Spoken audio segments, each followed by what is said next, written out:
Bom, pessoal, para terminar, vamos dar uma olhada nas estruturas do Level 2, começando com as frases interrogativas. Como é que se monta uma frase interrogativa? Verbo, sujeito, complemento. Então, nós vamos ter Am I late? Is it cold in London? Are you okay? Are you okay? E as frases negative interrogative, que são formadas com a mesma estrutura, só que agora o não junto com o verbo. E aí você vai se lembrar que am, not não se contrai, portanto nós temos Am I not at the right place? Não estou no lugar certo? Isn't your dad here? Seu pai não está aqui? E por fim, aren't they American? Eles não são americanos? E agora, para a gente terminar o Level 2, eu quero te mostrar duas estruturas que os nativos usam muito e que, ao mesmo tempo, são muito simples. Elas vão dar um quê a mais para o seu inglês. E a primeira delas são as question tags. Tag, em inglês, pode ser entendido como aquilo que vem grudado. Então, uma question tag é uma pergunta que vem depois de uma frase. E aí a gente pode ter dois tipos de question tag. A primeira é positiva, ou seja, você tem uma negação, em seguida você vai ter a question tag. Então, olha só o exemplo. Você não é americano. É? Veja só, a gente tem uma negação, você não é americano, e depois uma question tag. É?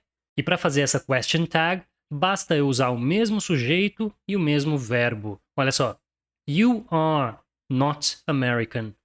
Are you? Próximo exemplo. Ainda não está muito tarde, tá? E como essa frase começa com it is, a minha question tag vai ser is it? It's not too late yet. Is it? Agora, e se o sujeito for um substantivo e não um pronome? Por exemplo, a Anne não está em casa, está? Nesses casos, é só usar o pronome que é mais adequado lá na minha question tag. Então, Anne isn't at home. Is she? E o segundo tipo de question tag são as negativas. Elas vão vir depois de uma afirmação em forma negativa. Então, por exemplo, você está cansada, não está? E aqui a gente segue a mesma lógica, usando o mesmo verbo e o pronome adequado lá na question tag. Então, nesse caso, nós teríamos You're tired, aren't you? O James é professor, não é? James is a teacher, isn't he? E, finalmente, as lojas estão fechadas, não estão? The shops are closed, aren't they? Viu só como é simples? Então, como eu falei, os nativos usam muito esse tipo de construção. E se você reparar, em português, a question tag que a gente mais usa é né.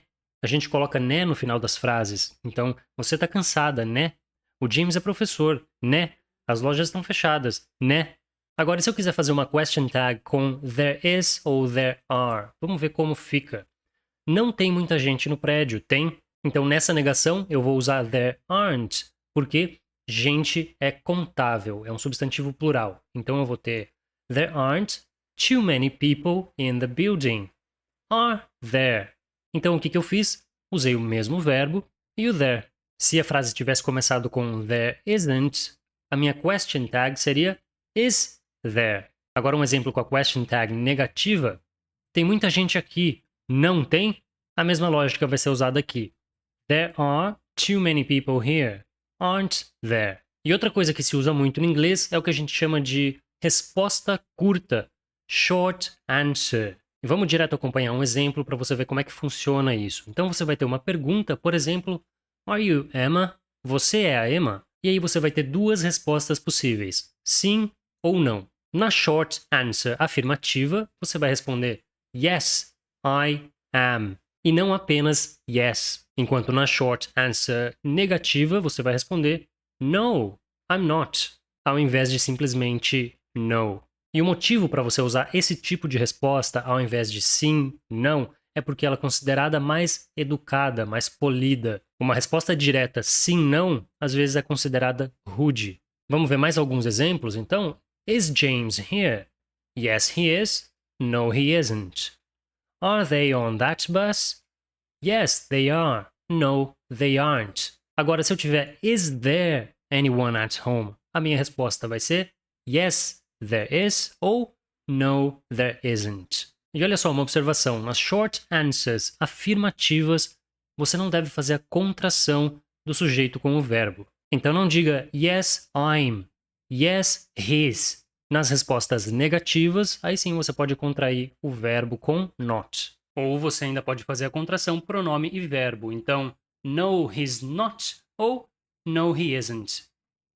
And finally, you have reached the end of level 2. Good job! And the key points of level 2 are: número 1, o artigo indefinido a vem antes de sons de consoante e o artigo indefinido an vem antes de sons de vogal. Número 3, as preposições de lugar in, on, at, apesar de terem o mesmo significado em português, são usadas em situações diferentes. Número 4, você aprendeu que uncountable nouns, ou substantivos incontáveis, não devem ser usados no plural. Número 5, some e none, e os seus derivados são usados em frases afirmativas. Enquanto isso, any e seus derivados são usados em frases interrogativas e negativas. E você também viu que o adjetivo na língua inglesa precede o substantivo que ele vai descrever, funcionando de maneira inversa ao que a gente tem no português. E por fim, no número 8, você viu que em frases interrogativas vai ocorrer a inversão verbo-sujeito.